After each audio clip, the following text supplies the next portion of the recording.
Dark hallway, flickering light, static sound effect. She heard a voice coming from inside her walls, and the police told her she was crazy. Asterisk, she wasn't. What they found behind that drywall changed everything. Quiet suburban neighborhood, night, porch lights, crickets. All right, y'all, settle in.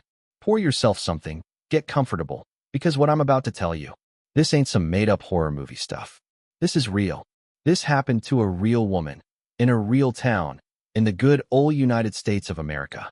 And I'm gonna be honest with you, when I first heard this story, I legit had to put my phone down and just sit there for a second. Because sometimes reality is so much darker than fiction, it messes with your head. This is the story of Janet Zimmerman, a 34-year-old single mom from Columbus, Ohio, who spent 7 months convinced she was losing her mind. Her friends thought she was stressed. Her doctor thought she was anxious. Her own sister thought she was making stuff up for attention. But Janet knew something was wrong. And what she eventually discovered, hidden inside the walls of her own home, is the kind of thing that makes you want to deadbolt every door in your house and never sleep again. So if you're modest 2-story house, moving boxes, real estate signs. It was March 2019 when Janet first moved into the house on Miller Street. She'd just come out of a rough divorce, custody battle, financial mess, the whole 9 yards, and she needed a fresh start. The house was a steal, honestly. 3 bedrooms, a little backyard for her daughter Mia to play in, a quiet neighborhood. It seemed perfect, and for the first 2 weeks, it was. Janet said later, and I quote, "I actually felt hopeful for the first time in years. I thought, okay, we're gonna be all right." But then, the sound started. B-roll, empty hallway at night, close-up of wall. It was subtle at first, a kind of scratching, like mice maybe. Janet figured it was just an old house doing old house things, settling, creaking, whatever. She put down some traps, forgot about it. But then one night, it was around 2 a.m., she woke up to something different. Not scratching, breathing. She sat straight up in bed. Mia was down the hall, fast asleep. She'd checked. The windows were locked. The doors were locked. And yet, coming from the wall right next to her headboard, slow, deliberate, breathing. Janet said she froze for a full minute. She couldn't move, couldn't scream, just sat there listening, her heart hammering out of her chest, trying to convince herself it was a dream. It wasn't a dream. Woman lying in bed, staring at ceiling, dark room. She grabbed her phone, called 911. Officers came, checked the house top to bottom, attic, basement, closets, the works. Found nothing.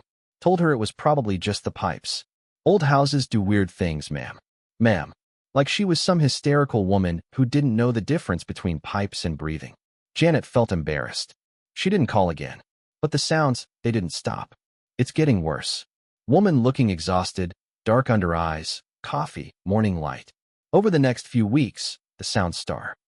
Woman looking exhausted, dark under eyes, coffee, morning light. Over the next few weeks, the sound started evolving. And that's the word Janet uses, evolving. Like whatever was making them was getting more comfortable, more bold. The breathing became shifting, like something moving around inside the walls. And then came the thing that really broke her.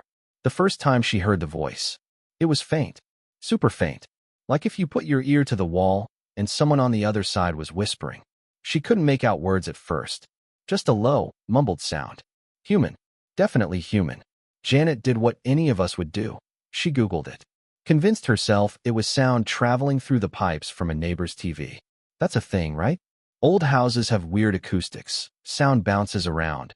Totally explainable. Except, row of houses, wide gap between Janet's house and the neighbor's. Her nearest neighbor was a full 40 feet away. And the wall where she heard the voice? It was an interior wall. No plumbing. No vents. Nothing that should carry sound. She started recording it on her phone. And here's where this story gets really unsettling. When she played the recordings back, she could hear words. Don't go. I need you to understand. This is not embellishment. This is what Janet described to investigators, what was later corroborated by the recordings she kept. The words weren't always clear, but they were there. She stopped sleeping in her bedroom, started bunking with Mia, telling her daughter it was just a fun sleepover.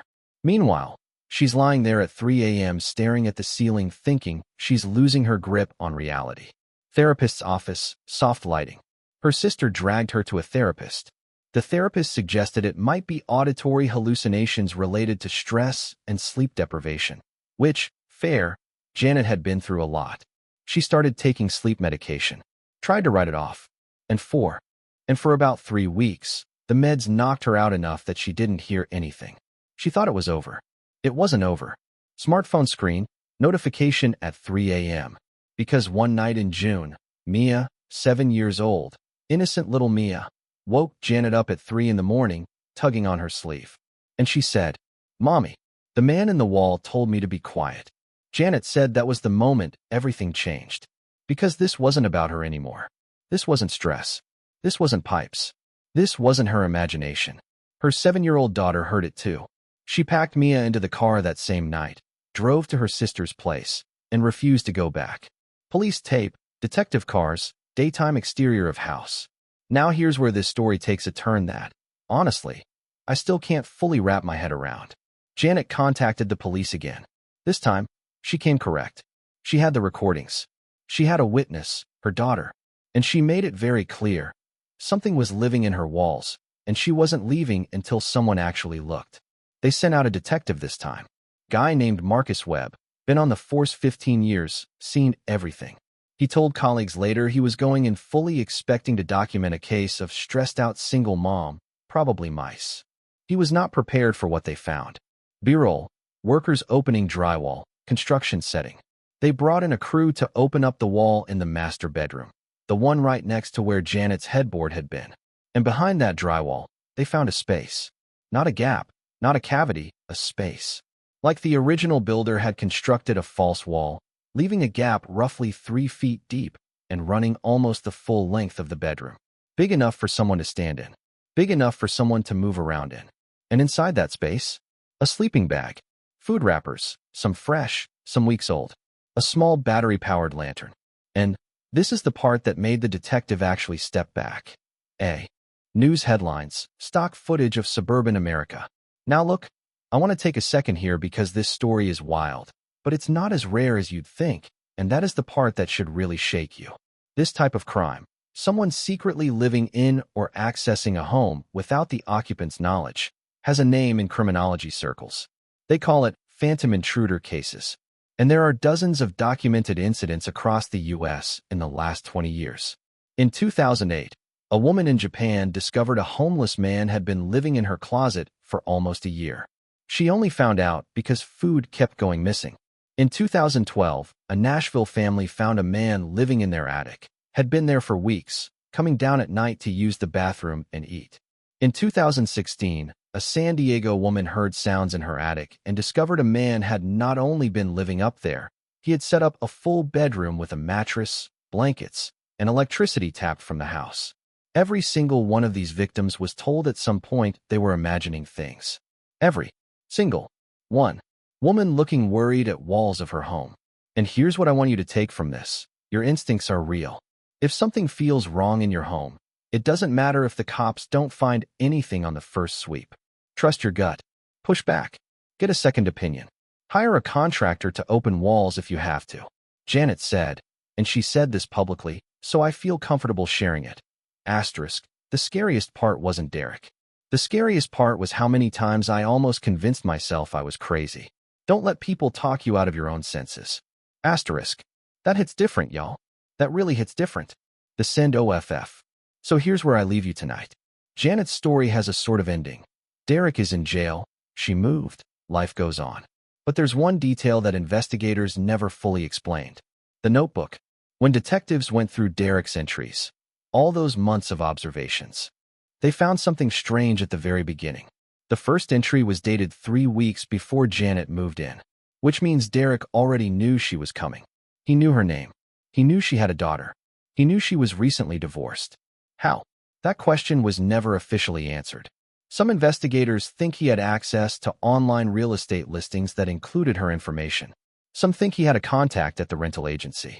But the theory that keeps me up at night, the one a retired detective mentioned off the record, is that it wasn't his first time doing this. And Janet wasn't his first house.